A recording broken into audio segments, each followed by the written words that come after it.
Just be like, Give us a 1 minute warning or something. yeah, literally.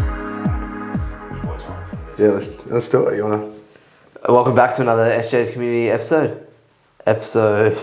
Who knows? Dunno. We're a bit lost after losing the SD card. Yeah, that's another story. I don't even know if that was in the last one, but It was. The one, yeah. It is. don't know if we skipped that part. But what were we talking about? Bun guns. What was your opinion on them? They're underrated. Yeah. And they're better than... I reckon they're rated fine. It's water that squirts into your ass. Yeah, but people complain that it's not clean, but it is. It's cleaner than wiping your ass. Yeah, it's debatable for sure. It is debatable, but... And it's more efficient, time efficient. Like, Don't you have to wipe your ass anyway? one time to get rid of the wetness. Yeah. Unless you want a soggy bum. But And what do you wipe your ass with? Paper towel? the toilet paper in the toilet. No, but in these, like for example, Muslim countries that have bum guns, they don't have toilet paper. I don't know how they dry their ass. Yeah, I've been to countries like that, but most of the time they still have a bit of paper. And then they have the bin. And then you put the toilet paper in the bin. Because it's not covered in shit. You've already cleaned your ass with the bum gun. Yeah. Well, I like the Western spin they've done on it, you know? What, like the toilets you see in Japan? Well, like the ones where they've put toilet paper in there. Yeah. I agree with that. I like that. No, you still need to be able to dry your ass. Of course, yeah, I think so. I don't like putting my undies back on with a wet bum. I don't think anybody does. But Yeah, but no, so I'm not. You know, you still need to wipe your ass like once to get rid of the residue. And so, do you think then bum guns are obsolete without something to dry your ass with? Correct. Yeah, I reckon. Yeah. If I had a bum, So are they underrated or overrated? no, it's still underrated. But you can't use one without toilet paper. Agree, but it's still underrated. You go into 10 houses, 10 of your mates' houses, I guarantee like not any of them will have a bum gun. So that's why they're underrated. What? Because the lack of availability of them in our local area. Mate, go to Bunnings, pay $20 and you can get a bum gun. People just aren't willing to get them because they just think, oh, they're dirty. People don't even consider it. You ask people, you walk on Rockingham foreshore. So I didn't realise you were the president of bum guns. I'm just saying. That's why they're underrated. You said, Okay. I'm saying this is why they're underrated because people don't give them the respect. Yeah, look, I think a basketball hoop's underrated, but without a basketball, I don't think much of it. Yeah, I get that point. But still, you wouldn't even consider getting a bum gun. And do you know what? I just want to say this before we move on, and I don't know how much you want to continue talking about this, but toilet paper is its own thing. Bum gun is nothing without something to dry your ass with. Yeah. Yeah. But they're still underrated. Yeah. What else is underrated? Just give me a couple other things just to like improve my framework in my mind that I've got right now. For you personally? Oh, that would probably help, but in general, anything. What, just in life?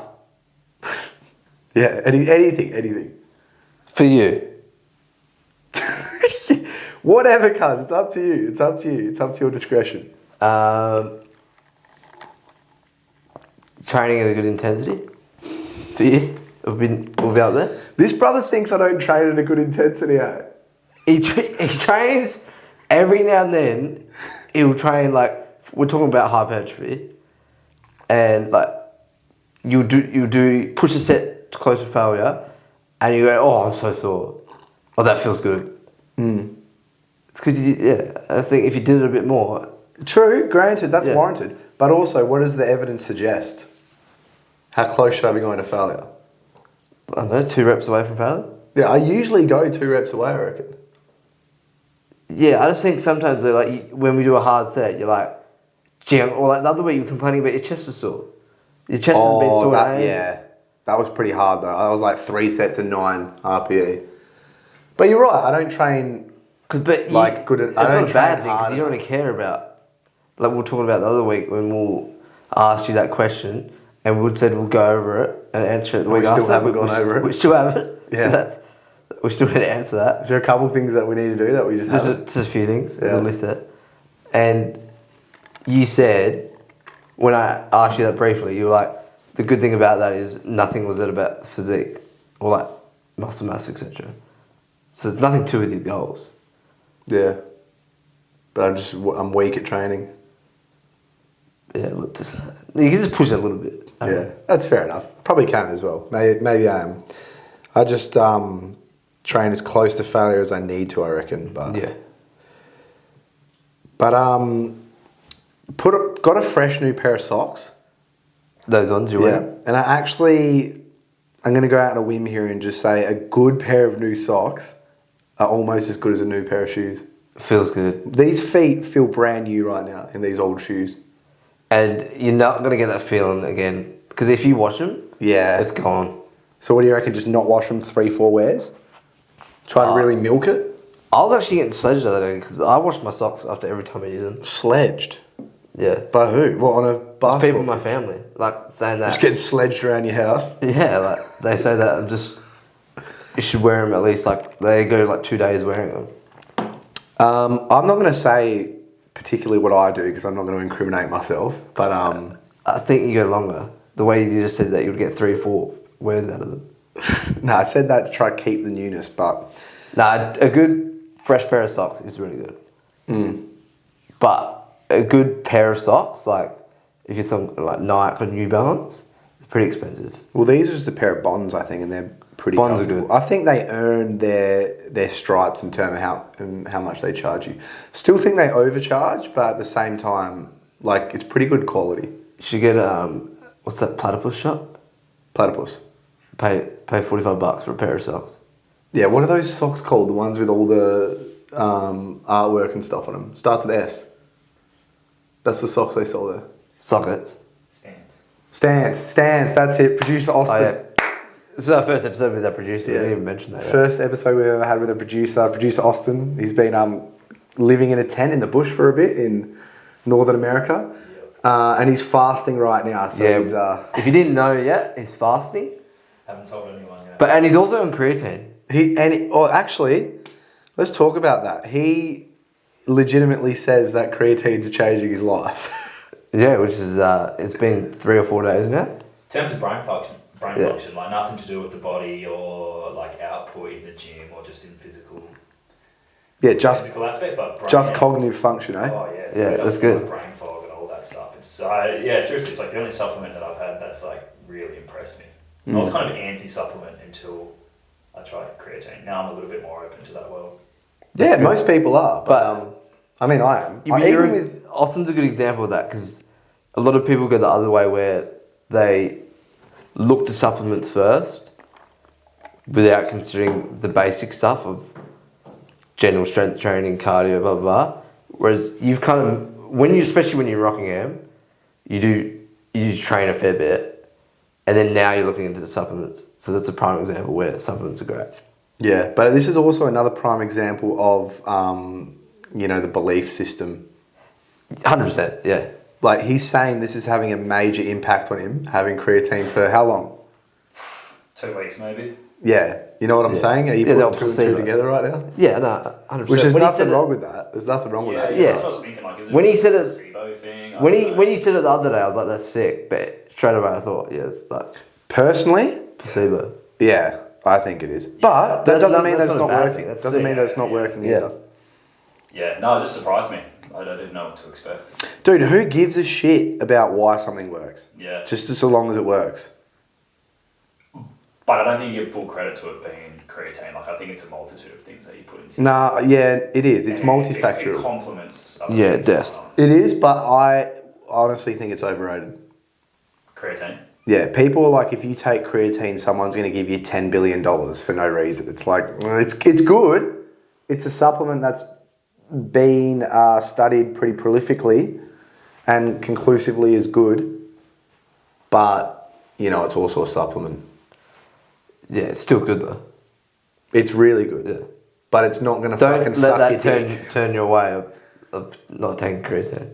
It's better than all the other supplements because it's got pretty conclusive evidence that it's good. Yeah. Talking about stuff that's good, should we do our third draft? Go on. Third draft.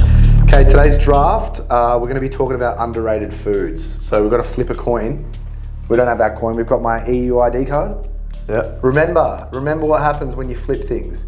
You call it in the air. In the air before it drops. You want to call it or me? No, you. And what are we going to? My heads, not that, tails. We're going 4 just like usual, and a smoky if you want it. Yeah. I haven't even thought about this, but ready? Heads. I said it in the air, cuz. Heads, you can start. Or I can start, you choose. You go. I'm gonna go bread. Were you gonna say that? Yeah, because Bread is underrated, man. That can make or break a meal. purely because, like the last few years, everyone's talking about how like bread is so bad, and they straight away, especially people who want to lose weight, like first thing they want to cut out is bread. They don't consider white. So yeah, I was gonna say bread. Or it's definitely gonna be in my draft. Oh, are you coming from a health standpoint? No, just in general. Okay, cool. Look, that's why it's underrated. Yeah. 'Cause people just think it's the first thing to cut out. I'm coming from like you've just But the finished, taste of it, yeah. You've just finished your bowl of spaghetti, and you're cleaning it up, and you've just got this soft shit bread, and you just. But you can do anything with it. A good bit of bread is low key a good dessert to clean your plate You up. can have it with butter, you can have it with gravy. Yeah. Obviously sandwich, toast. Yeah, it's really versatile. How good with like fish sandwich? Fish. Yeah. What kind of fish? Oh, like a. Like a crumb fish. Not like a salmon fillet or Yeah. a salmon fillet. Yeah. But like my old man makes pretty good crumb fish. Like he gets this good fish from this fish man. Yeah. And he crumbs it himself. And then you put it into bread, it's so good. Sick. I'm gonna have to try it one time. Yeah, come around. But that's my number one. What about you? Talking about underrated.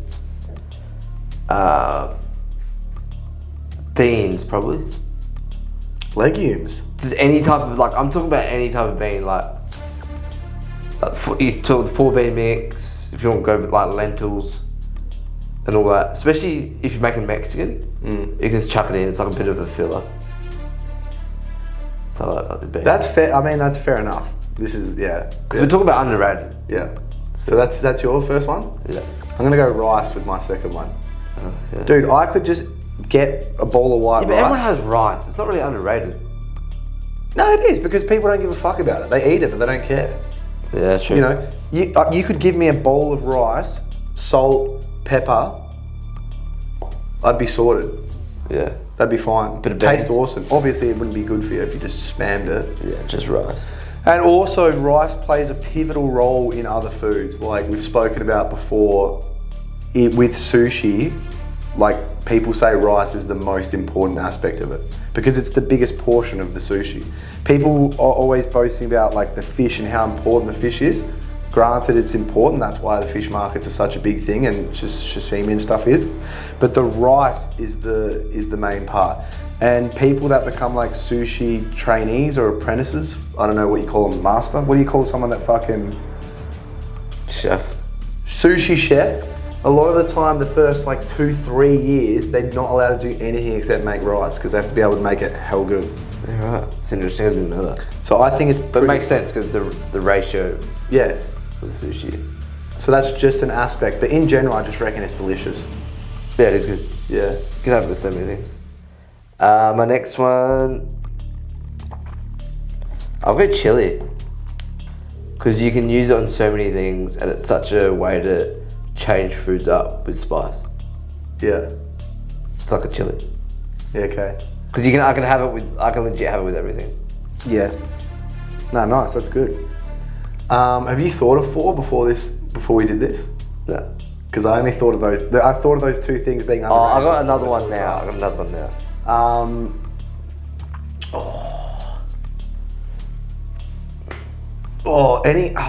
You go. I'll give you another go. I need to think.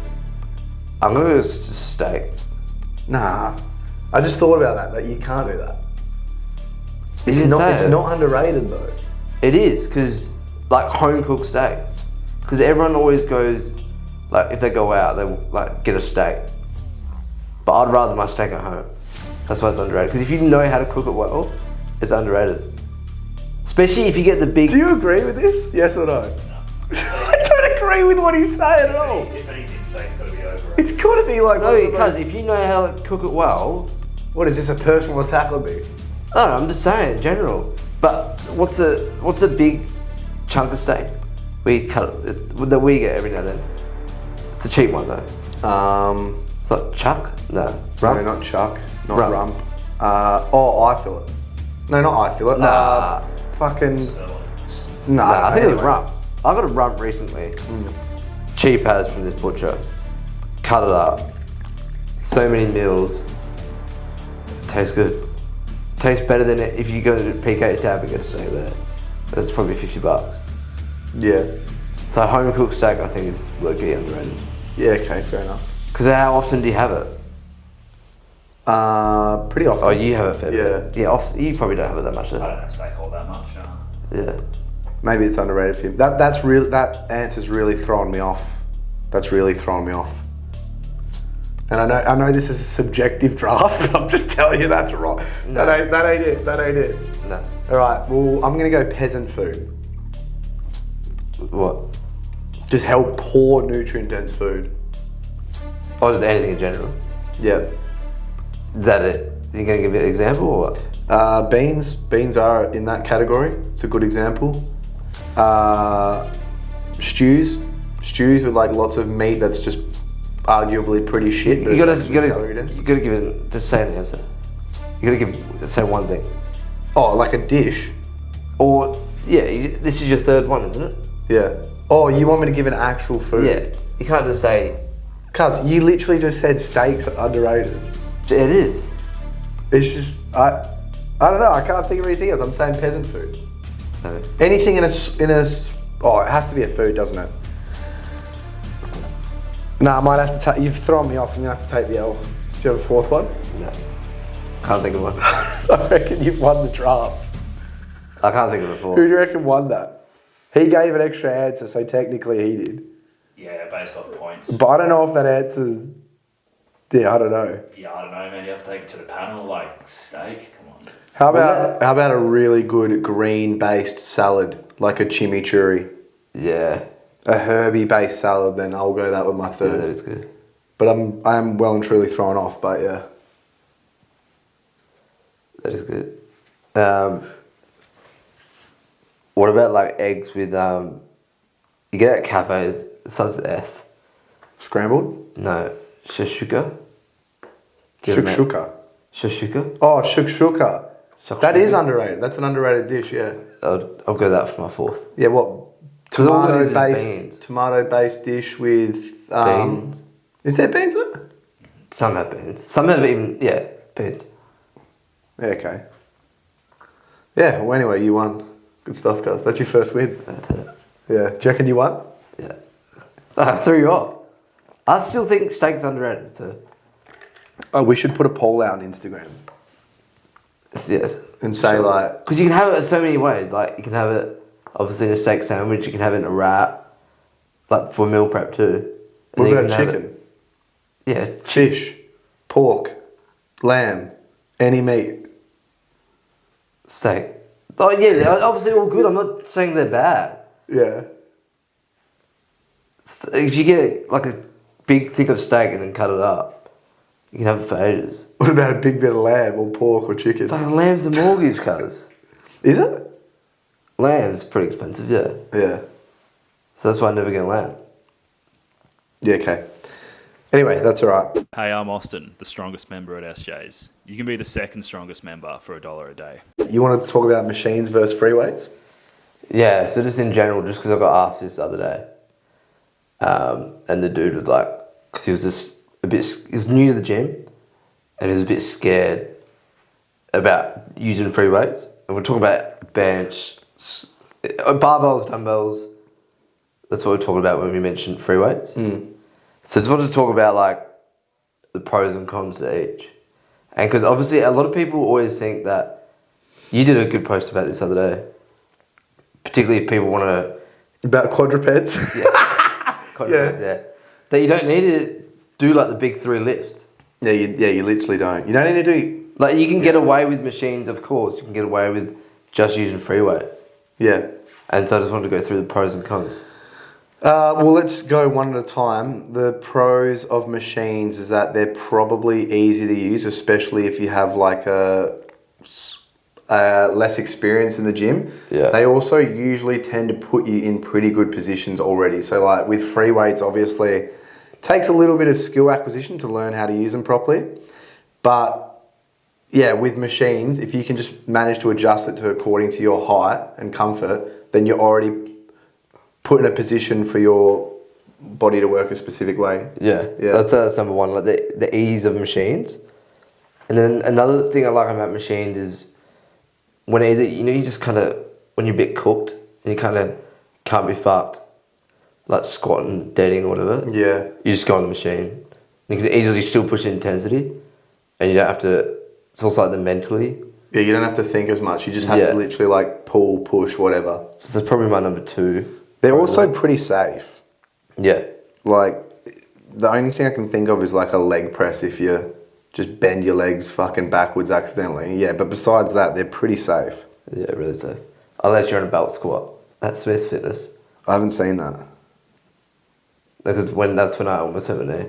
Oh, yeah. What'd you do? I was standing on about like 5 plates of like 20 kilo plates. Yeah. Because my range of motion was hell bad. And when I unhooked it, because I was going heavy, I just went flying. Down? Yeah, like how quick. And what happened? I was just laying on the floor. No one else was in the gym. I was just hell sore. Imagine if you died. Oof, yeah. No one came, so no one was there. Actually, this one dude I met at the gym once told me this story about how he was doing seated calf raise and he was like pulsing out and just ruptured his Achilles. Fuck. Yeah. Yeah, so you can obviously still injure yourself using machines and shit. They're also really good because you can afford to go pretty deep into failure. Yeah. Without much lack of safety, essentially. Yeah. Like, yeah, it's exactly especially when you're cooked. That's what I like. Whenever I can't be bothered doing, like, for example, back squat. If it's the end of the day and we've had a big day of work, it's either go on the hack squat. Just because it's purely just mentally cooked. Any other reasons? Nah, not necessarily. There's a lot of pretty versatile ones as well, where you can get into positions and do things that you couldn't really do with free weights. Free weights are pretty black and white. They're pretty vanilla a lot of the time. Yeah. I mean, you really have to work. Yeah, you have to work like coinciding with gravity when you're using free weights. Yeah. Whereas with machines, they can actually adjust it so you're not just working against the factor of gravity. You've got like a few different options to work against. But that's pretty much it, I reckon. Yeah. So they're the biggest. The first 2 points are probably the biggest. Yeah, for sure. But free weights, are they overrated? I don't reckon they are. No, I don't think they are. People literally, like treat them like they are God's gift or something. Yeah, I don't think they're overrated because a lot of people also just use machines. So I wouldn't say they're overrated, but obviously some people still think they're do or die. But the way I look at it is that if you get a PR on a barbell, but then you PR on a machine, like, I don't give a shit about if I PR or if I do my best weight. On a machine? Yeah, I never give a shit about that. But if I PR using something with a barbell, like, it feels good. I think that's why they're good one reason that they're good is that they're all the same. If you do a 200 kilo squat, it's no different to any other 200 kilo squat in any other gym. Yeah, there are some like different dumbbells and different barbells, but they're essentially all the same shit. Yeah. Yeah. Whereas all the machines are different. Yeah, so that's a good part. The other good part, I reckon, is actually like stability. Yeah. Stability, people like, it's not a trainable physical quality, but you can be more stable. Yeah. And having to worry about that, you do incorporate some more like intrinsic muscles when you perform an exercise. Especially with like dumbbells and such. Yeah. Also just learning the skill with a barbell or like a certain lift. Yeah. And once you master it, it feels really good. Yeah, it does. Yeah. Like you said, when you compare your lifts with people, you're comparing like a bench press, like a squat, stuff like that. No one ever goes like, oh, what's your leg press? Or not many people do. Yeah. Which there's nothing wrong with that. But also another good thing about machines versus free weights is if you're like very old or not as strong, you can just go onto machines in a pretty safe way, whereas some people can't really get loaded up by a barbell or anything like that if they're not as strong or they're like very inexperienced or anything like that. Yeah, for sure. As a PT, you'll probably see this too. Like when you get someone on a machine and they learn it, they get the skill, it's good. But then when they do something with a barbell and they learn the skill and you actually see them like be happy with that, that's a prime example of like the two, I reckon. Like when you teach someone how to hinge, Yeah. and they do it really well, and then they feel good about it. Whereas if you teach someone who's never done a cable row before, and they do it well, like they're obviously going to be a lot happier with the hinge. Yeah, for sure. And we did just say that like machines are more versatile, but you can make free weights super versatile. Yeah, you can do heaps of things. You just need a little bit more knowledge to put yourself in the right positions. Yeah. Yeah, whereas a machine will put you in the right position. You don't even need to think about it. Whereas like free weights, you need to put yourself in the right position, right joint angles, stuff like that for a specific or certain purpose. Yeah. But then also with machines, you can use them in different ways for like what they're made for. You can use anything in different ways for what it's made for. But for example, that cable row, that machine row today, I was using it for shoulder press. Yeah. Yeah, that was good. You just got to be really imaginative with free weights. Yeah. And that's why that little bit of extra experience is good, because you have to consider like like I'm doing a squat, but what position am I getting in? Am I super hinged forward? Am I super upright?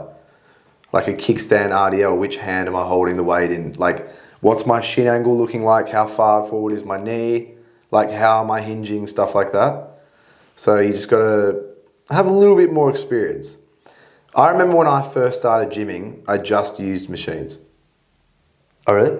Yeah, from memory, just because, you know, when you first join a gym and you just don't know what you're doing? I think a lot of people are like that though. Yeah, and then I remember like a few years ago, literally for months and months and months, I would go to the gym, walk to the squat rack, spend an hour and a half there and go home, because all I needed was the squat rack.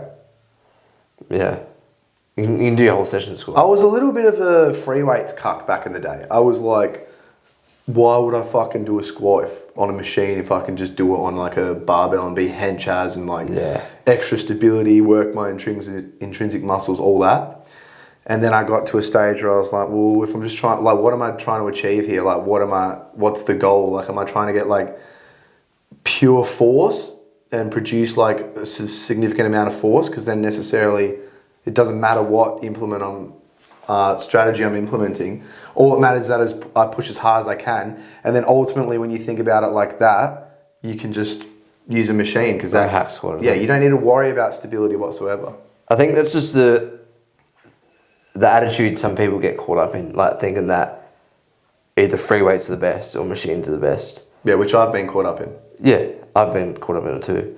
And I've seen bodybuilders, like, especially of late, like, talking about how I got to this physique without touching a barbell. It's like, yeah, that's cool, but you can still get to that physique with a barbell too. Yeah, but just don't get caught up in... Yeah, mixing everything up together. Yeah. But people, like, because social media is such a big thing nowadays, people will subscribe wholeheartedly to one thing and make that their fucking whole identity. It's like their stick. Yeah. And it's like, that's what's going to get you views, and that's what's going to sell whatever you're trying to sell people, is your hard stance on this. Yeah, you know? Point of view. I know, it just annoys me though. Because I remember Eugene Teo was hell like, why would you use a barbell? For ages, and people, but then he was like, oh, like, I don't think they're bad, I just think you don't need to use it. And it's like, people only see you saying that they're bad, so obviously they're going to think that and they're not going to want to use it. Yeah, that's the negative impact, like, well-known people like that have on people who do follow them. Because they just see that and then they think, okay, I don't need to touch a barbell, barbells are bad. Yeah. I've done that before when I was younger. Yeah. I've seen a coach do something and then they said, like, only do it like this, and then so I've been in a SIBO that doing that thing is bad. That's the two ends of the spectrum are hell bad. You got people that are like, don't use a barbell, and then you've got people that are like only use a barbell. But then you've also got like functional patterns where they're just doing like ridiculous shit. But then that turns people off doing like just experimenting and doing interesting stuff, seeing people bag out functional patterns and just seeing like all the whack shit that they do. Yeah, they don't think that whack stuff. So it always comes down to like you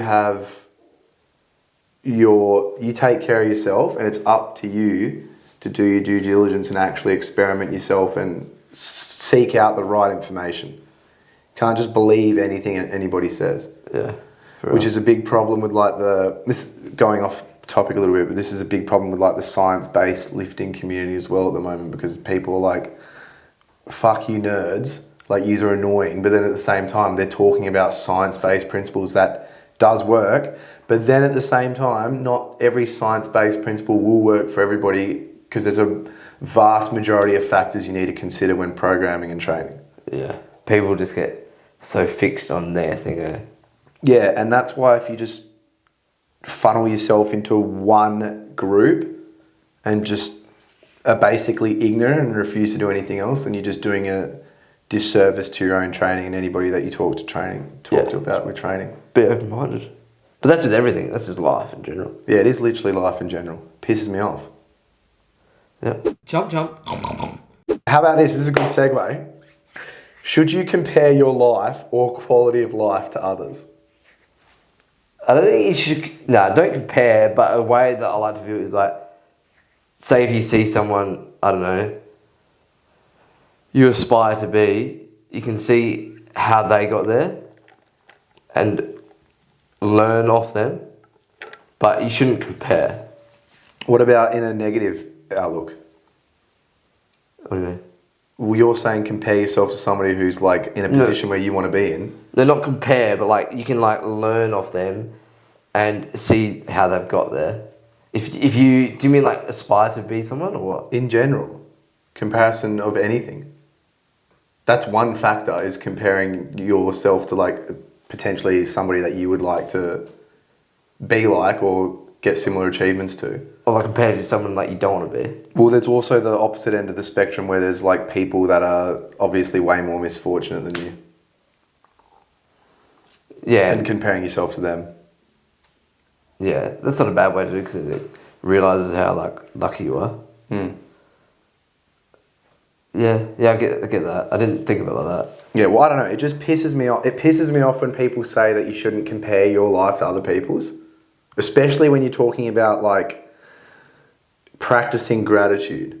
For that aspect is good. Yeah.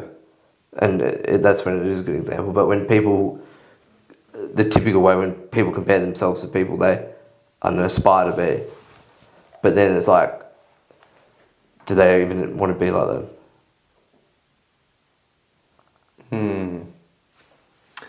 Yeah, I guess so. But well, then what's the harm in comparing? It's fine to do it, depends but what your outlook on comparison to people is. Like, can you not compare yourself to other people? Yeah, it's fine to do that. But not... But if it creates a negative thing, it's obviously bad. Like a negative impact in your life. Yeah, but then don't you have to take a look at yourself?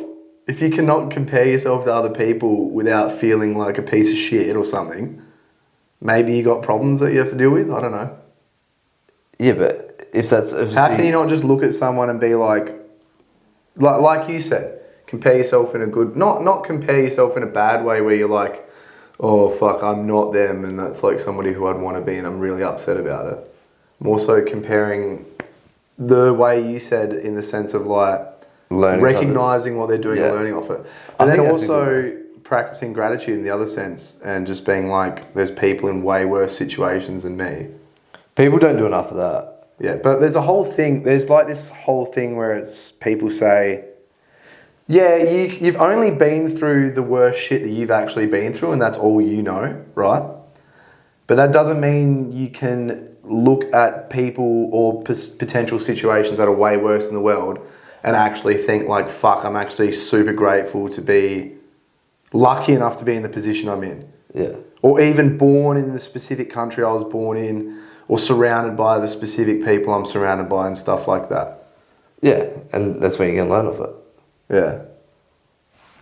Yeah, I just think when you ask that, I just think of like... Yeah, but it's interesting how your mind went directly to that. Yeah, I know. And my mind was like the polar opposite. Yeah. Yeah, but yeah, I just think of... Well, obviously social media is a big one. Where people instantly... I don't know, they follow someone, they instantly compare themselves to that. But all they're seeing of that one person is like, what, a 60-second video? Yeah, and of the best shit of their life. In Yeah, comparison, they're it's not the thief seeing of that. joy, but... So that's what I straight away thought of. Do you get that? What? If you thought about that straight away, is that something that you think? No, I don't really compare myself to others. Because of that? Or just because? Just cause. You never felt that way? Oh, I probably have. I'm just Yeah. saying right now. Yeah. No, I'm just wondering why you thought about it like that straight away. Because it's like the typical thing, don't compare yourself to others. Yeah, it is true. But then that's like a whole... Yeah, like I just said before, like if you get upset looking at somebody in a position that you want to be in or something, then Yeah, it's you on, got to work it's- on yourself. Yeah, it's on you. Yeah. I think if you just, like I said before, learn either it's the way you're viewing about if people are less fortunate than you, you could take away like how they might still be happy, but they're doing the bare minimum. Or if people are in a position where, I don't know, you aspire to be, learn how they got there. There's positives and negatives of it, I guess. Yeah. Yeah. The positives is that you can actually recognise these comparisons. Or not, is comparison the right word? Maybe not. But it, for lack of a better term, you could recognise like areas of your life you're happy for or areas of your life you can improve in or whatever. But then if you get upset about it, maybe it's like a fucking ego thing. I don't know. Yeah, probably. But yeah. Interesting that we went to two different ends of the spectrum there. Yeah, because what's this the thing that I've always heard, like, don't compare yourself to others. So that's why I straight away thought of that. Yeah, I think it's pretty healthy to... I actually reckon it's pretty healthy to compare yourself to others. If you do it in the right way, like you For mentioned. learning, yeah. Yeah. Yeah, I think it is. Because then how do you learn? Yeah, exactly. Like, if you're just so closed-minded on yourself. How the fuck did people learn before Google? Just compare yourself to what, like Leonardo da Vinci, but you don't even know anything. bookies. Yeah. How do you reckon it would have gone? What, before Google? Yeah. Well, technically, Google was a thing when we were... How old? Probably like 1997, like since we were born. Yeah, as young as I remember, I've always been able to go on Google or something, internet or whatever. No, I would have been fucked without Google. I use Google... How interesting would it hourly. be to be like transported back in time with like the things that we do now, how everyone uses Google, ChatGPT, etc. We would be fucked. That would be screwed. Dude, I use ChatGPT every day. Like regularly every day. Yeah, would be fucked. Like I'm literally almost reliant on it. It's literally like having a fucking assistant that can guide you through like anything really. You would have to actually use their brain. Dude, imagine talking to people and you're like, I don't know, before Google, maybe even before TV and stuff like that, and someone was like, the Statue of Liberty is fucking sick, and you're like, I wonder what it looks like. You don't even know what it looks like because you can't see. Or you'd have to get an encyclopedia and look up literally a photo of it. Be cooked. Or if someone was like, this painting's beautiful, and you're like, hold on, I'll just get the encyclopedia out and look up what it looks like. Or just anything, like, you know, when you don't know the answer saying. Like, we all have to, one person would Google, if you're talking about saying. Yeah, you're like, who won the fucking 1980 grand final? And you're like, I'll just quickly look it up, and you didn't know. Imagine like walking away, like, the whole day, you're like, who the fuck won that? You'd have to look it up in a book. Mm. But I guess, it does have kind of a negative... It is kind of a negative having it as well. For that comparison aspect. For cucks that hell can't fucking handle that there's successful people out there that work hell hard. Yeah. Legit. And also the cucks that like are also like, no, I'm not comparing myself to like less privileged people because like what I said before, it's like, oh, we all go through our own battles. It's like, yeah, we do, granted, no one's taking that away from you. But also, we're pretty fucking lucky. We are very lucky. Anyone that's born in like a first world country, and like especially with like a family and everything, extremely lucky. And I honestly think that's grossly underrated to Like, we have a lot of support here. Yeah. A lot of support. And I think people that say that you shouldn't compare yourself to others, it's like, well, that's just... It's not comparing, going like... It's just being grateful. Practicing gratitude. I think it's just the way you compare yourself to others. Yeah. And the flow-on effect from it. But yeah, I never really look at people and think like, fuck, I wish I was them, I guess.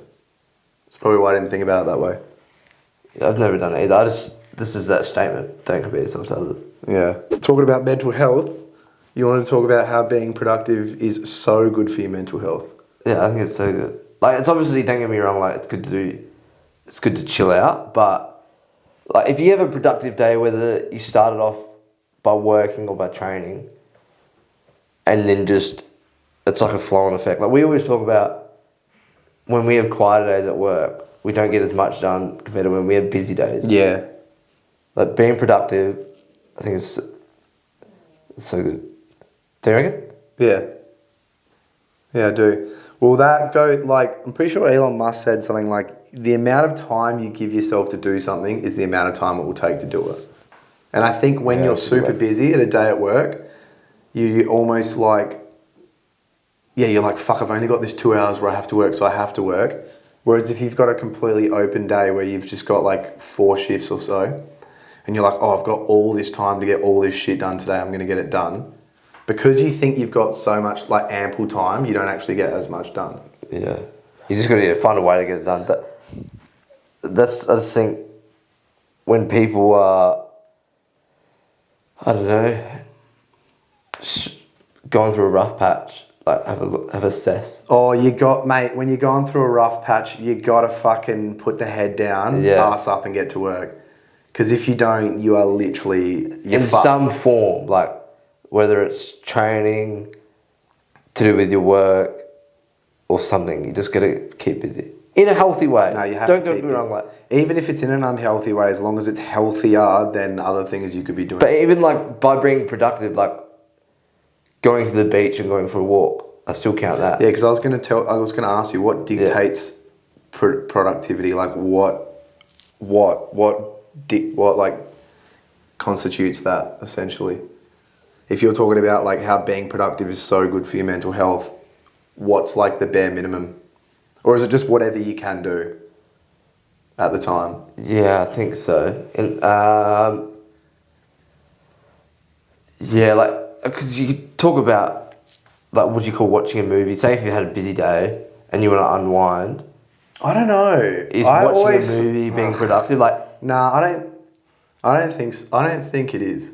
I think if you're watching something that's like, for example, a series, if you watch one episode and that makes you unwind, I think that's fine.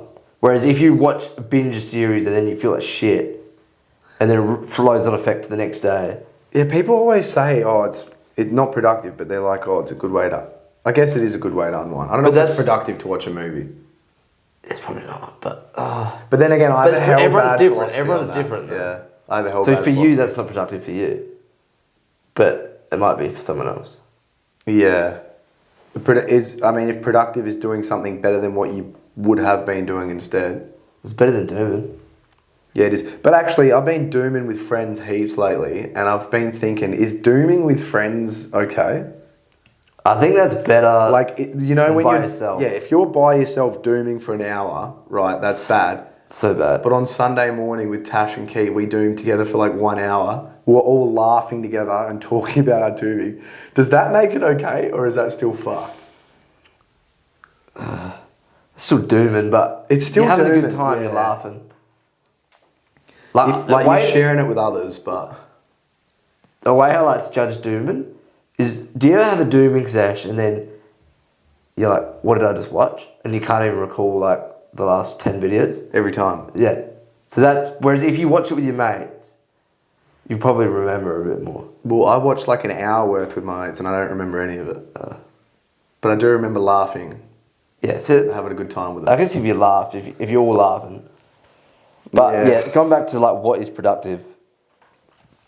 I think just the bare minimum that you can do at the time is obviously productive, depending on the situation you're in. Yeah, and obviously you get something out of it too. Like going for a walk on the beach is going to make you feel really good. Yeah, because sometimes I'll go for a walk and then I'm like, fuck, I could have been working this entire time, but then I have to think like, it was good for you. Like you got a minute to like clear your head, get a little bit of activity and get a bit of sun. Like you shouldn't feel bad about it. Yeah, so that's fine. Because if you just, I don't know, if you worked for 2 hours, but then you weren't probably not productive for that whole 2 hours, as in working for the whole 2 hours. Whether if you went for a 10-minute walk and then worked for an hour and a half consistently. What if you just went for a full-blown 2-hour walk? Yeah, it's probably not the most productive thing. It's not? If you got a busy day work-wise. Yeah, true, but that Like if you're that's just 'cause managing that's almost, your time appropriately. Yeah, because that's almost procrastination, isn't it? If you know you have a busy day and Bro, what is doom scrolling with? What is watching a movie? I feel like that's procrastination. Just go to bed, bro. yeah, What are you procrastinating by watching a film at like but if you've had a 8:30, busy 9 day at o'clock? work and you've ticked everything off, and you can still watch a movie and get a good amount of sleep, I think that's fine. Yeah, you need a bit of playtime, that's for sure. You need a bit of Like playtime. you still because some people could get like some people might want to go for a walk, some people might want to watch a movie, and that's what brings them joy. I reckon it's impossible in today's age to just not spend like an hour of your day being brain dead. Yeah. Just consuming some like bullshit content that you don't need to consume. Yeah, probably right. Oh, But I'll be brutally honest, I've never thought back in my life and thought, oh yeah, watch that movie was productive as. we've never watched it. You would have watched a good movie. I mean, the Simpsons movie, the first time I saw that, I thought that was a genuinely great film. No, I think you're a bit harsh with, but that's just you though. That's you. Like you don't really get a kick out of watching movies, whereas some people really enjoy watching movies. Oh, I guess productive. Yeah, productive from a standpoint of like improving happiness. Yeah, Yeah. because like, yeah. So I think everyone's just different in that aspect. Yeah, it's interesting to think about the framing it in whatever way you do. I don't know. I just don't think. First thing I think of when you watch a movie is not productive. Just depends on. It's all context dependent on, like, say if you got to do some work or study, but you decide to watch a movie. Obviously, that's not productive. But if you've ticked the boxes of everything you need to do, and you watch a movie for an hour and a half, I think that's fine. But is it productive? Or is it just fine? What if it brings you joy? Well, fucking doing fucking drugs brings you joy. Is that productive? Yeah, that's a bit different. Yeah, but If it helps you unwind after a big day at work, and it doesn't provide any adverse effects the following day. yeah, but what if then what if you've had a big day work wise? Yeah. And you unwind with a movie, and it helps you like just remain like you chill, your brain switches off for a bit, and then the next day you work well again. What if you do the same thing, but instead like you smoke weed for an hour and just chill? Yeah, that's fine. If you think that is good for you. Well, I guess I think you're just a bit harsh with movies. I think it essentially comes down to practicing mindfulness. I reckon I am harsh with all media because like I literally just the other day bought a fiction book because I always just thought, why the fuck would I read something if like it's not real and I didn't learn from it? Which I don't think that for anybody else. I just thought that for me. And sometimes I think the same with movies. I'm not saying you shouldn't. That's why I'm saying you got to do some brain dead shit every day. But I don't know if it's productive. It's probably not productive. Is probably not the right word. Like if somebody said, if somebody said you've had a big day, go do something productive that's like not mind numbing, but like super mind relieving. And they said go do it. The first thing I wouldn't think of is a movie. I'd think like I'll go for a walk. Yeah. Watch the sunset. But that's you, and that's great. Yeah. Whereas someone, to help them keep being productive, if they watched a movie and then the next day they were productive again, like that's fine. Yeah, if it makes you productive in the future, then I guess it's productive, yeah. Yeah. What do you reckon? Yeah, I think everyone has their own sort of way of winding down and being brain dead. Yeah. And it's very subjective to the individual. Yeah, You but can't if put a it blanket on it. yeah, if it does make you more productive the following day, then I guess it is productive. Yeah. But it also probably may improve your relationship with the world around you, because like a movie or a fiction novel like make you feel something and appreciate something in the outside world as well, just like in the way that appreciating something externally with you going for a bike ride or a walk will make you appreciate the world in a different way in your personal life, Yeah. if that makes sense. Yeah. No, that makes a lot of That makes sense. It's probably just like about finding and bringing yourself back in tune Yeah. when you're a little bit out of whack. Yeah, And that's a you good point. can't always be switched on. I reckon a big problem with me is that I'm always held tight, but I'm always just like, oh, what can I do that's going to provide some sort of value? When it's like a lot of the time you should just fucking not. Chill out. Yeah, you should chill out. Yeah. But I'm not a hell cop-out cuck and I'm like, oh, I just watched fucking Shrek 2, man. Yeah. Like, Yeah. yeah, I'm But- fucking productive as, bro. Yeah, so if going back to that, like, You know what's more productive than watching Shrek 2? Going to sleep an hour early and getting an hour more sleep. yeah, of course. But saying, if I go to the beach after work, like after a busy day, see the sunset, I feel so good. Oh, yeah. But that is way more productive, I think, than watching a film. Yeah, and I agree too. But then there'll be other people out there that hate the beach, hate sunsets, and they love watching movies. True, if that's their hobby, then you can't really fucking argue with that. But I mean, it definitely does. I am so much better in like such a better headspace if I get a lot of shit done. Yeah. Or I'm productive.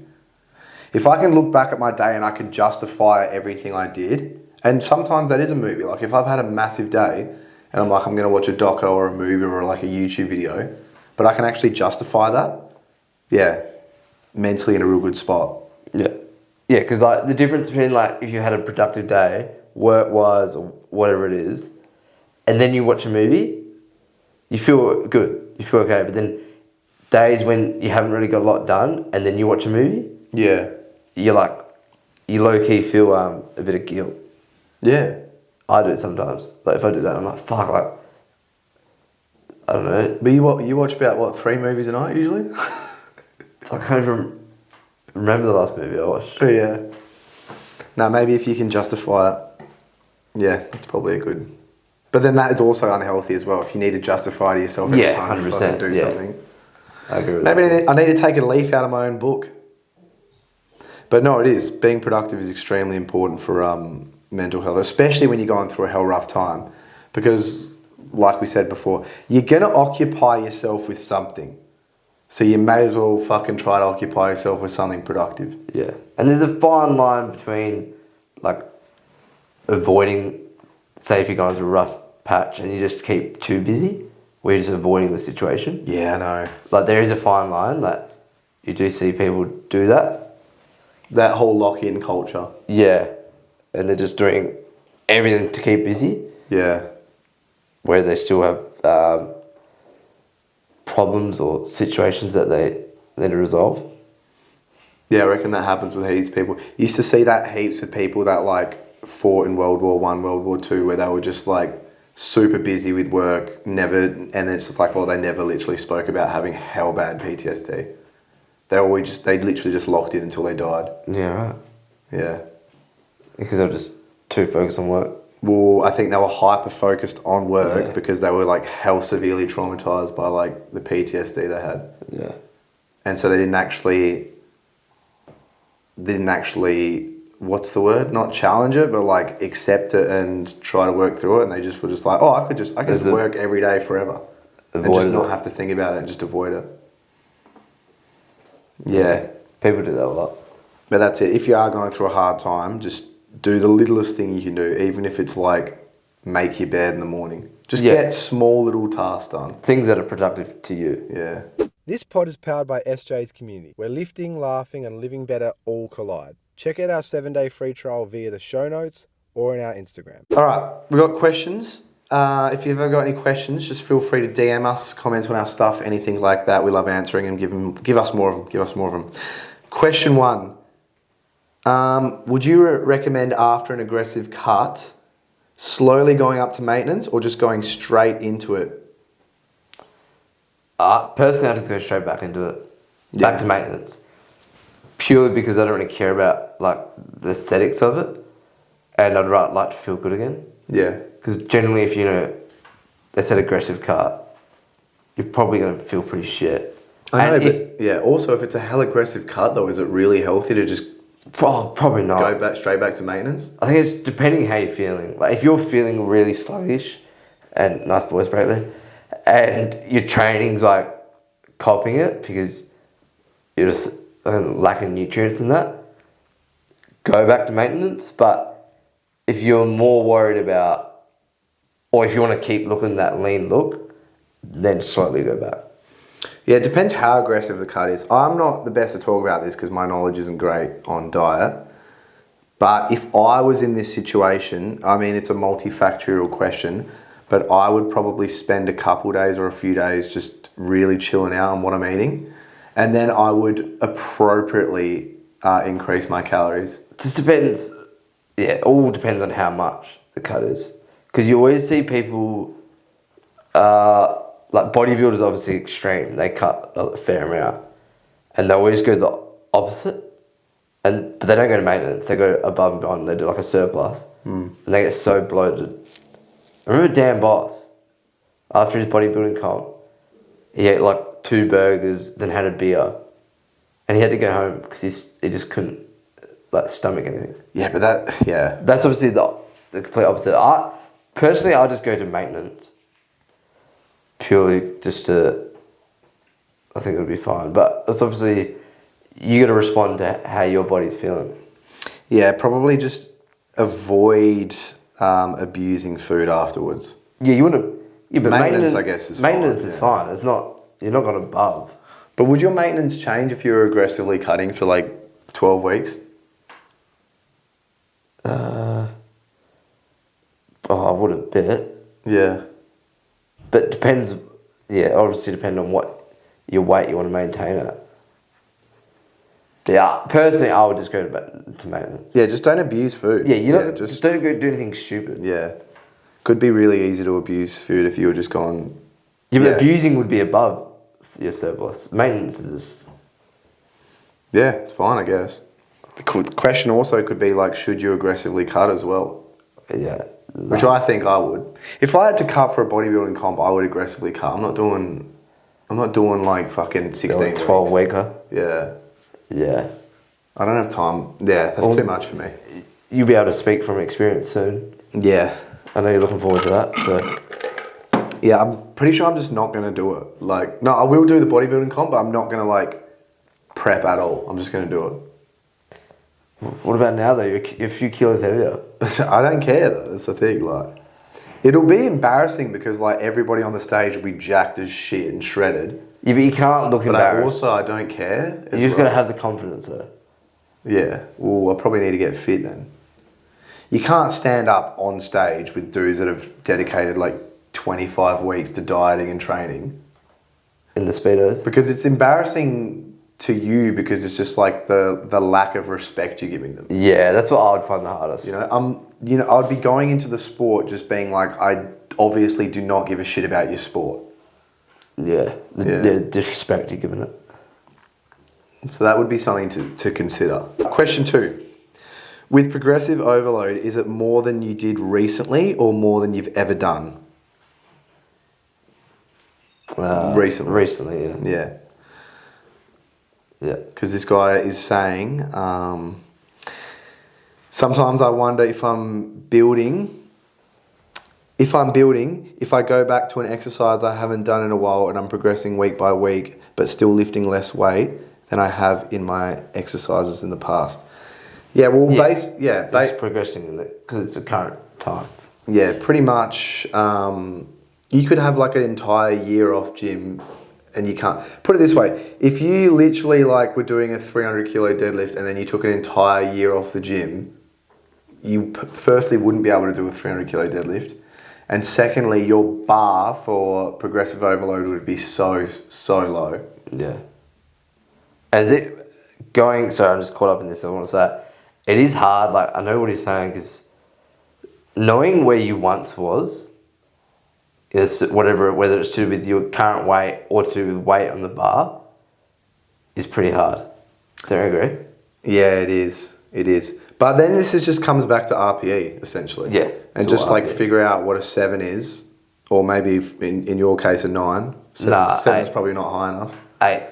8's a sweet spot. Yeah, just figure out what your RPE is and just always work off that. And then it doesn't necessarily matter how long you've been away for. You just work alongside that. But also you can't just take a year off and go straight back in to a 7 RPE because you'll be so sore. You'll be cooked. You'll be cooked. Yeah. But yeah, it goes for that with strength training, with running, any sort of cardio, physical activity. You can't just take a lot of time off and then essentially just jump back into where you were. Yeah, because you've also got to take in like where you currently are with your body. Obviously, you probably change weight, you change the amount of muscle mass you have. So you got to obviously take those factors into it. Yeah, but you will have like essentially a benchmark that you'll always be able to do, irregardless of whether you train or not. And it's good to know that, but it's also good to adjust according to that and not just like shoot for the skies. I always do that. I always just be like, like the other day we deadlifted for the first time in ages and I just ripped fucking 180 for 3. Yeah. Not even knowing, like I haven't deadlifted for like a year pretty much. Not even knowing what was going to happen. I just thought, fuck, I've done this before, whatever. Give it a crack. I did the same thing. Come back from Bali. Like I was only gone for 10 days. Yeah. But that 10 days, obviously, ate a lot, slept like shit, and then I went straight to 95 kilo bench. Yeah. And I don't even think I did it. The older you get, the more significant this is. Yeah. When you're younger, you can kind of just do whatever the fuck you want after doing whatever you want for however long. But as you get older, you can't really afford to do that. Yeah. Yeah. You'll soon learn. I need it. Like if I've been sick, I ease back into training. I don't go ham straight away. Or if I've been away for a long time. But like you said, with RPE, it's based off that and how you feeling. Yeah, this question just ties back to just literally learn how RPE works and how to monitor your intensity appropriately. And then you be able to judge how hard you should go all the time whenever you want. It's not that hard. Facts. Yeah. Put that on a billboard. All right, we got question 3, which we've already answered before, but this is a kind of different way we're going to answer it. We got best athlete of all time. In the gym, you said that... Actually, you said that old mate from fucking America, what's his name? Phelps. Phelps was the best athlete of all time, which none of us really disagreed with. Yeah. But then you said Usain Bolt doesn't even deserve to be in the same conversation as him, which then that raised my eyebrows because I think that's not true. I think if we change the language a little bit, we talk about it as the best Olympian of all time. Yeah, and then I think that Phelps can be debated as the best athlete, but I don't think Usain Bolt can be. Well, based off all time. what? Because he's just won shitloads of medals. 23 gold. I know, but he's literally got like 3 times the amount of opportunities to win medals available to him in comparison to Usain Bolt, who only has 3 per Olympics. Yeah, but the crazy thing... Usain Bolt won 9 golds in 3 Olympics out of the possible 9 he could have won. Yeah, not like that is crazy. That's out of the world. You know, and if he had access to 9 more every Olympics, he might have won 9 more every time. We don't know because he didn't have access to that. Sprinters, sadly, because of fitness profiles, just aren't like swimmers. But I think that that's where Phelps does trump him because he did it in sprint events. He probably averaged he's been to 5 Olympics, started at 15, probably retired at probably the age of 30. And won gold from all the way in sprint events, all the way into endurance events. Yeah, but it's different kettle of fish, swimming and sprinting. It's different. But the fact that he did it in medleys, freestyle, and butterfly. Yeah. Yeah, he's done it in... Not getting that. Yeah, you can't... That is crazy, man. I've never said that. I think he's probably the best Olympian in the world. But I'm just arguing with the fact that you said Usain Bolt couldn't piss in his own shoes. Which I'm saying, yeah, he did all those things, but Usain Bolt can't do those things. It's impossible. That's why Phelps is better, I think, as well. Like if you took away Phelps, you took away. Hydrodynamics is different to running on land, you know. Like I don't know what that The is, technique- but like. hydrodynamics is just movement in water. But if you if you take away Phelps out away from like the medley events and you just put him into like butterfly events, like he went the full distance, like he could do endurance butterfly and he could do endurance and he could do sprint butterfly. Yeah. So that for that reason, like I don't like, and that's more impressive than what Usain Bolt could do. Like he couldn't translate that into like a 400. He couldn't those non-endurance events. Yeah, he couldn't. Yeah. But how many the percentage of swimmers at the time that could compete in sprint and endurance? Couldn't. What about like all the Australians like Grant Hackett, Ian Thorpe and stuff? But Like how- endurance athletes? You know what's cool? But they did compete in both. But they weren't successful. There's not a single sprinter from like the 100-meter sprint that would ever compete in like the 400, the 800, stuff like that. The thing that cooks me with Phelps, like surprised me, is that because medleys, man, people who win medleys don't normally win like individual races. That's true. That's what's like the holy shit. That's how good he was. He could do every single stroke, and then that probably does like reinforce your point a bit more that as a runner, you only are a runner. You know, like, and he can only choose to like pick one leg up and put it in front of the other, whereas Phelps can do like butterfly and he can do freestyle and he can do backstroke, you know, so he's got more opportunity. But you take all that away and you just say you're just racing butterfly for the rest of your life. He would win it all. He would still win it. Yeah. Take it away, you probably put him in a freestyle event, like put him in a 200 freestyle and a 400 freestyle. Like, I actually don't know if he won gold in those events, but... He won gold in 400 forever. Like that just reinforces it more. Like it's just like it's just like a game of chess. Like, and Phelps has the next move. Like you can't beat him. Yeah, I think he is the GOAT. Yeah. But I just think you can't throw shade on Bolt like that because he doesn't even have the opportunity to compete with that argument. But that's why That's why Phelps is the like. The brother can only do 3 events. He won all 3 basically every time he did it. Like, what can he do? Phelps did it like it's crazy. That's it. Like, and that's why I don't think like he can't be in the conversation with Phelps. Fair enough, but it's honestly like saying, bloody Dusty, like, I don't know. It's like saying Dusty couldn't win a fucking rugby league title and a rugby union title and like a soccer title because they're all, you know, they're all on foot, they're all using balls. But the thing is, you literally can only zone in on one of those things. And I'm not even talking about a skill aspect. I'm talking about like his body was only built to do that short distance. Do you know? So it's like he didn't even have the opportunity to do way more like he did. He couldn't win any more medals than he did. He just won that much. I'm still saying he's better. He's the GOAT. Yeah. But like just it's like a weird argument to just compare it to somebody who can't actually do any more than he did and he won everything. But then go. It is a weird argument because you can't really compare the two. That's why I think we compare them as Olympians for starters. But go on, continue. I think he's got to be the best Olympian because he's just won so fucking much. Who, Phelps or Phelps? Yeah. But then who do you compare him to on an athlete level, like as a GOAT athlete, like because. Who else would you, other than Messi? Maybe you could. Probably LeBron. LeBron. Yeah, probably just the best. Like literally just undeniably the best. Yeah. Yeah. No like you won't come close to him. No one even compares. Yeah. Especially obviously in swimming, nobody compares. But like you said, Simone Biles is great athlete. Kind of that with gymnastics, just wins. Yeah. Wins everything. But that's what I'm trying to say. You can only win what you can win. You can't get judged for but you didn't win something that you literally can't win. It's impossible to win. The thing with Phelps though is that he won in Beijing. He won 8 gold. So how many heats? He dominated his sport. How crazy is that though? Yeah. Yeah. That's swimming twice. How many heats? Because they have semi-finals. I think the semis in the sprint. And then the sprint, and then he was doing relays. Yeah. That's a crazy. Even if you take away the relays, I still think he's still the best. Yeah. Yeah, because from the team performance perspective, he can, his individual accolades are better than his team events. Yeah, for sure. He dominated his sport, but so did Bolt dominated his sport as well.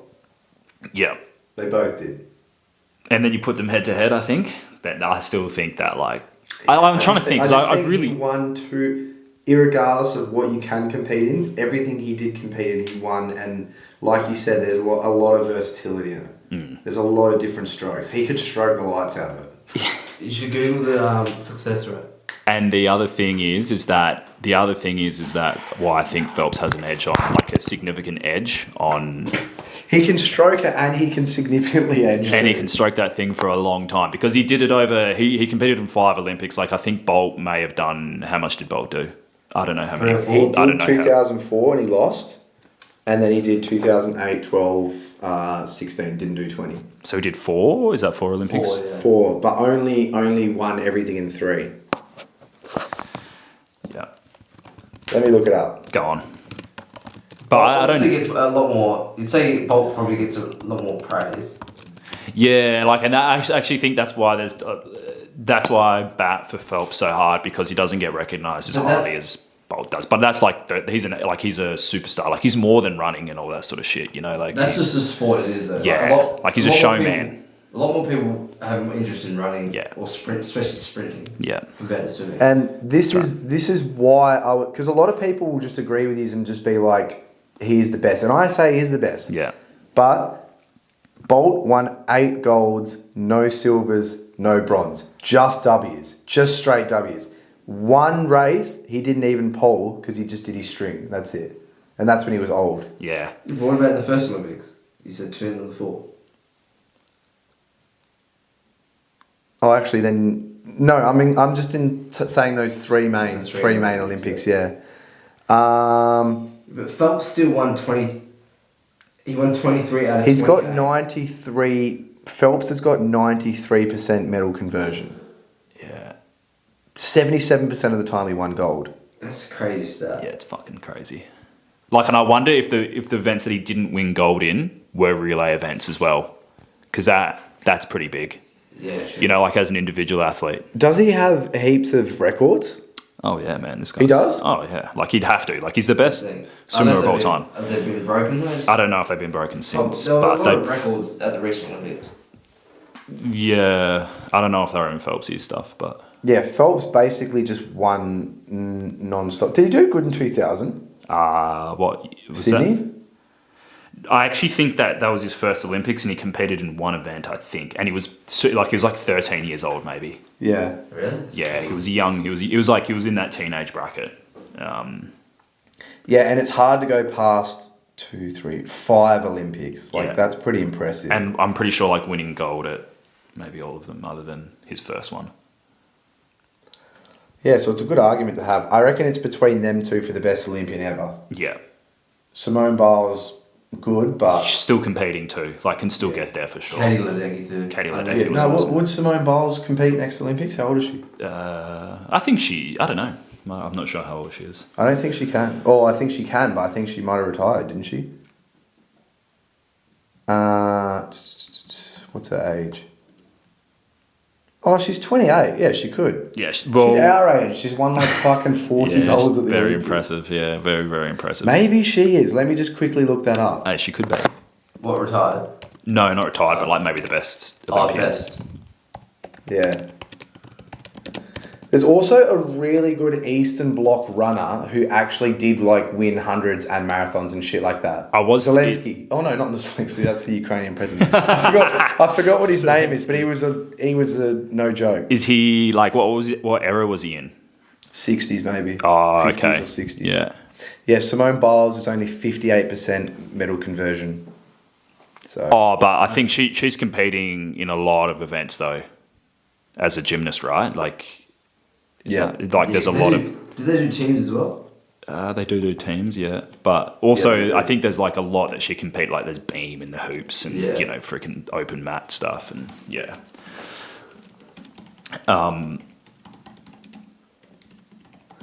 yeah, I think it's definitely between them two. Maybe this guy. Well, is he a runner or is he a swimmer? Who The Eastern boy. Nah, he's a runner. Yeah. Okay.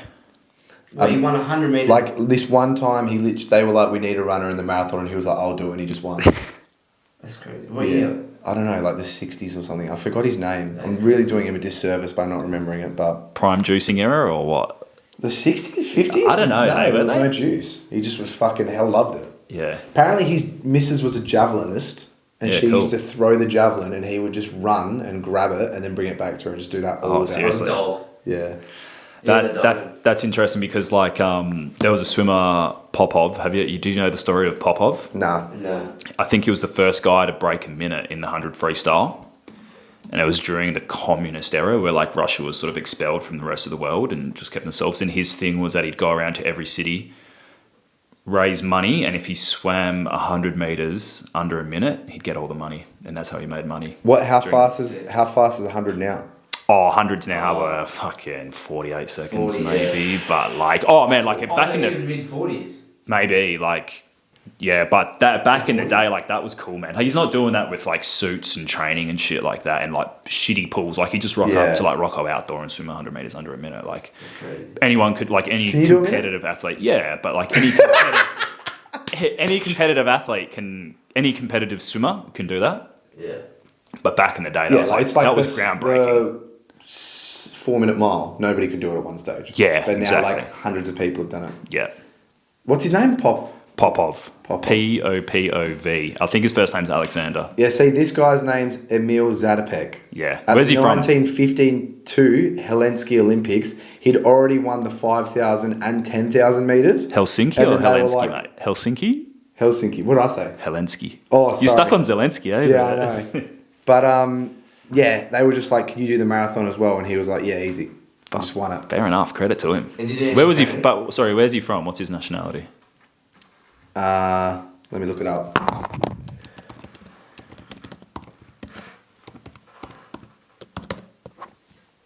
I smelt it hell bad. I don't even know if Copilot's going to help. Czech. He's Czechoslovakian. Yeah, good on him. Yeah, good on him. What a legend. Solid. Yeah, that was a good debate. We should have more of those debates more often. So what do we come to the conclusion was, which was already at the start, that Phelps is the best, but There is no debate. Nah, I respect to Usain Bolt for what he did. I don't know, man. He's a great showman, great Especially athlete. as well. Austin never shouted Usain. He just... He did. He said he couldn't fucking stand in the same shoes as Phelps. Which I guess could be true. But at the same time, man, the 100-meter sprint as well is the fucking Olympic event. Yeah. You don't have going, "Oh, I want to win the 4 by fucking 100-meter medley." You got people going, that everybody watches that race. And the fact that he did it 3 years in a row and broke the record. Dude, that year he broke the record, he was celebrating with like 30 meters to go. Like, imagine if he actually... Is that the one when he's looking back at him and stuff like that? Literally just like arms out. If he That fully was committed... 2008? 2008. Yeah. Anything could have happened there. And if you fuck up that race, you are screwed. Yeah. If you screw up that start, which I'm pretty sure he did once, almost, there's no coming from behind. But then again, I saw this sick video of Phelps, who was behind quite considerably in a race, and they turned, and he just like dolphin kicked underwater for like half the pool. That's considered the 5th stroke in modern swimming.